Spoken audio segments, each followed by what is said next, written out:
Hi! In front of me is Nokia G10 and today I would like to show you how you can change the theme of your keyboard on this Nokia. You need to start by accessing settings and scrolling down. Now click on System, Languages and Input, On-Screen Keyboard and Keyboard.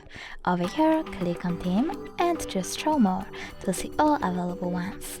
When you're done, you can click on one of those images, tap on this filter next to keyboarders to turn them off or on and tap Apply. You can do the same with one of those colors. So now when I go back, I can see the theme of my keyboard has changed. Thanks so much for watching. If you enjoyed this video, leave a like, comment and subscribe. Bye!